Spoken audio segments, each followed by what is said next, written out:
ការបដូរសំណួរក្នុងអត្ថបទនេះយើងនិយាយដល់ឧបាយដែលបង្កើតទំនួលខុសត្រូវឲ្យកើតឡើងក្នុងជីវិតរបស់យើងឧបាយនោះគឺការប្ដូរសំណួរការប្ដូរសំណួរត្រូវអភិវឌ្ឍឡើងពីការសង្កេតឃើញថាប្រ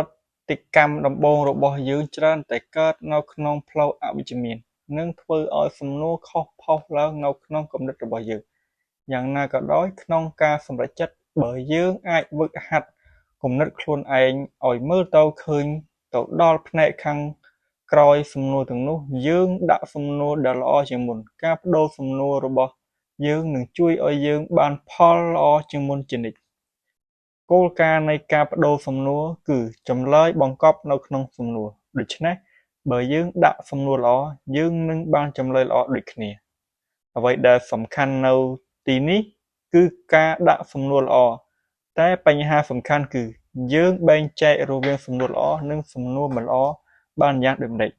ហើយសំណួរដែលល្អជាងនោះវាយ៉ាងដូចម្តេចដែរសៀវភៅនេះនឹងបង្រៀនឲ្យយើងឃើញថាសំណួរដែលល្អជាងនោះមានប្រយោជន៍យ៉ាងដូចម្តេចរួមទាំងជួយឲ្យយើងយល់ពីវិធីដាក់សំណួរទាំងនោះទៀតផង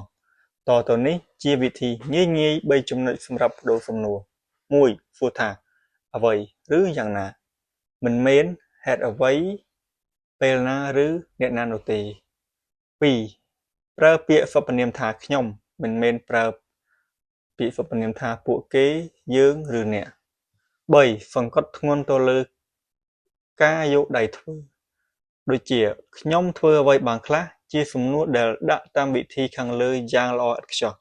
ចាប់ផ្ដើមពីការសួរថាអ្វីដោយប្រើពាក្យសព្វនាមថាខ្ញុំនិងសង្កត់ធ្ងន់ទៅលើការធ្វើខ្ញុំធ្វើអ្វីបានខ្លះ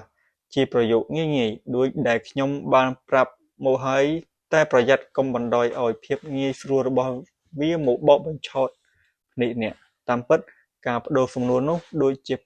ពេជ្រដែលមានច្រើនជ្រុងដូច្នេះក្នុងអត្ថបទបន្តទៅទៀតយើងនឹងចាប់ផ្ដើមមើលជ្រុងទាំងនេះជាមួយគ្នា